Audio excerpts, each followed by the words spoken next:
guys? My name's Dynasty. Got for y'all today another Mortal Kombat video. Today though to be in regards to the Mortal Kombat movie being produced by James Wan and dropping March 5th, 2021 because the writer of the script, Greg Russo, recently sat down with the guys over at comicbook.com and he talked a lot about the film. Of course, the last time we mentioned anything about the movie was like 2 weeks ago, where it was confirmed that the tone of the movie would probably be very similar to what we saw recently, the whole Deadpool franchise, which got me pretty excited. But today though, we really do have a ton to unpack because I'm grabbing key stuff from like 3 different comicbook.com articles that dropped in like the last 10 days, so it's a lot. If you guys want to check out the full articles, of course, a link down below. Big shout out to comicbook.com. But with that said, let's discuss everything that the writer of the film, Greg Russo, had to say about this new Mortal Kombat reboot. So it starts off by saying Mortal Kombat writer explains the lessons learned from Mortal Kombat Annihilation. Now, before we get into things, of course, Annihilation. That was the last Mortal Kombat movie we saw. It was a continuation of the first film, and in a lot of people's mind and opinion, the movie was really bad. Me personally, I think it's better just remembering the first film and not the second one. But in this article, Russo is quoted by saying, one of the trickiest things I think with adapting the properties are there are so many characters, right? I mean, there are. I think there's 70-something characters in this, and we don't have the ability to stagger these films like the MCU does, right? We can't do a Sonya movie and then do a Liu Kang movie, so we're forced right into the Avengers mode off the bat. So when that happens from a story perspective, you're naturally going to have to juggle a lot of different characters, and you'll realize very soon that you only have so much room in what's hopefully story 1. I mean, our mantra as the team behind this movie is always kind of, movie 1 first, you know, let's just make that great. Let's not think about anything else. Russo continues by saying, so you only have so much room, and what one of the hardest things has been from a writing standpoint is saying, okay, who makes sense for this first film, and who makes more sense for what would be maybe a subsequent chapter of this world? Because once you really get into it, you realize that, I guess what I should say is, I don't think anybody wants to turn this into actually, let me back up and say this. I think a lesson we learned from Annihilation, the second film, is the more you try to cram into a movie, the more characters you try to cram in, I think they end up just getting lost and they feel like they're just thrown in there for no reason. And that was something that we really wanted to avoid. That is amazing to read because I agree entirely. Crazily enough, I went back and did some research right now and it almost triples the character amount from the first film to the second film. Like, that's pretty insane to think that we go from like 9 characters or so to like 30. It's pretty unreal. But, yes, it's cool to see that they want to make sure every character has, like, depth and they actually belong there. They're not just tossed in there for the sake of being like, oh, yeah, it's cool to see Smoke for, like, 5 seconds or Reptile for 5 seconds. It's really cool to know that, you know, Greg Russo wants to make sure if a character's in the movie, well, guess what? They're probably in there for a good reason. It's not going to be just a novelty where it's like, oh, cool, I saw them for 5 seconds. Like, no, if they're in the movie, they got substance and there's a reason why they've been actually chosen to be in the film. Now, closing things off, says here, Russo further added that if a character is going to make the cut, they will get the chance to be developed, fleshed out, interwoven into the story, and if a character doesn't make the cut at first, it's probably because they're being saved for later, when they can be incorporated into the plot in a way that does said character justice. So there you go. Characters in this movie have a reason to be featured, and Annihilation 2.0 is not gonna happen. So big thumbs up, Greg Russo, you're the man. Now, making our way to the second article, it's called Mortal Kombat writer says the new movie won't repeat the old ones. Now, there is some quotes here from Greg Russo where he says, and the mission statement for the new film has always been, we don't want to repeat what you've already seen. That doesn't really appeal to anybody, I don't think, and they already have those films. So at the same time, we wanted to tell a new story that's going to be exciting, but that's going to be faithful to the lore and the games that everybody knows and loves. From there, Russo goes on to say, so the mission statement was really just bring your passion to the project and let's figure out what the best story is for a new film adaptation that feels fresh and at the same time pays respect to the game.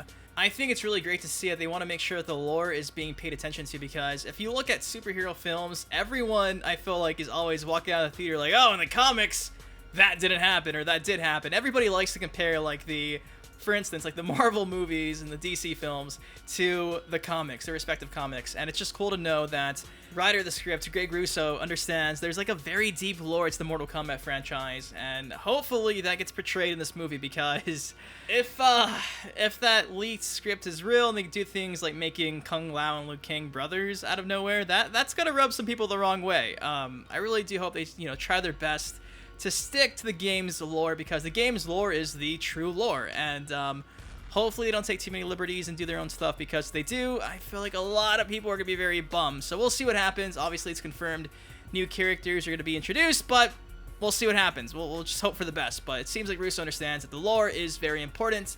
For what it's worth as well, too, comicbook.com adds at the end of these two quotes saying, "From the way that Russo explains it, Mortal Kombat newcomers won't have to rewatch any movies to get the most out of the next adaptation. There may, of course, be a nod in the film to either or both of the first two, but with so many games and characters in the series to pull inspiration from, we'll likely see more than a few references made." So there you have it. Again, article down below. Making our way to the final one, though. This one really talks about the R-rated rating and the fatalities that got confirmed to be part of the film. So comicbook.com says, "Now on Twitter, you did drop the whole R-rated bombshell, right? Is it safe to say we're talking about these brutal, gruesome, over-the-top fatalities? Can fans expect some game-accurate fatalities in this film?" From there, Greg Russo replies, "Game-accurate? Yes, we are. I can say for sure that the fatalities that we're going to put into the film are from the game. We're not going to come up with some new things that we haven't seen before, but at the same time, if we're going to do it to use that device, we want to make sure that it's not just in there just to be in there and have that point of the story. So everything will always have that point to what's happening in the story, that it will feel awesome and badass, but it's going to play a role, you know? It's not just going to be there just to be showy." This is great because when they first confirmed that the movie's would be R-rated and have fatalities in it, I was really nervous that they were going to just try their best to make a very gory, you know, Mortal Kombat movie because, well, they got the R-rated approval, seeing the success of other R-rated films, like, for instance, Deadpool. I was like, okay, well, maybe they're going to have it just gory for the sake of being gory. No, it's not. Just like their response to certain characters being in the film, fatalities in this movie actually play a role and they have some depth to them. It's not going to be just in there for the sake of being in there, and I think that's really cool because it's meaningful. It's not pointless. It's not just a gore fest for the sake of it being a gore fest, and that's cool. As for what's, you know, fatalities to expect, I think it's safe to say the classic iconic Sub-Zero spine rip, more than likely. Scorpion's Toasty, more than likely. I'm thinking Johnny Cage's uppercut, more than likely. If it's iconic, it'll probably be in the game, so that is really cool to see that. Writer Greg Russo goes on to say, "In terms of the content, yeah, I mean, where I think there's always a thin line, you know? You don't want to be over the top, right, with your violence, and I don't know that that's really going to put people off. I'm not sure that's even necessary. So, you want to be truthful, but you also don't want to be so ridiculous and gracious you turn people off in the wrong way. So I would just say that it's going to be faithful to the games, and it's going to earn its R rating. I guess I'll say that. So of course it's in regards to the how violent is this movie going to be? Probably very violent. But guys, that is all I got for y'all today. The Mortal Kombat movie is shaping up to be amazing. I'm still a little nervous about the leaked script because some of those things I'm still not okay with. For instance, Jax Bridges and not Jax Briggs, like that alone is ridiculous. Kano being like the main character alongside Cole Turner, I'm a little questionable. Thankfully though, Raiden is apparently no longer a 14-year-old, but we'll see what happens. But I mean, everything that Greg Russo has been saying lately in all these recent interviews, I can't say anything bad about it because he's going in there with the mentality that I think all of us as like diehard fans wanted. And inside one of these articles where he's getting interviewed here with like the guys over at comicbook.com, you can see that Greg Russo really was like a Mortal Kombat fan and still is. Like, he goes on to mention playing like the Mortal Kombat 2 arcades growing up, and like his favorite character is Kitana. Like, he really is a fan at heart, and I think we really shouldn't be too hard until we finally get some more concrete details. I mean, guys, come on, we only have one actor, you know, confirmed to be a character, that being Sub-Zero, so we just gotta be patient, see what happens. I mean, the film is 2 years away, so I'm still saying hope for the best, be optimistic, because like I just mentioned earlier, everything that Greg Russo has come out and said, it's been good, it's been great. There's not been one thing that he said that I was like, okay, that makes no sense. So everything he's saying, I'm loving, and hope for the best, guys. I think this movie is in good hands, and hopefully it doesn't flop, because I would really want to see a continuation. I want to see a part 2. They mentioned how they're trying their best to make this film a success, because they know if it is, there will be a part 2, but they're not even thinking of a part 2 until the first one's out, because they want this to be like the focal point in like a really great film. So again, everything that's been said so far about the movie just seems great. But guys, that is all I got for y'all today. What do you think of everything I discussed in this video? Of course, links down below to all the comicbook.com articles that I mentioned here. And of course, if you guys did like the video, please take 1 second, drop a like on it.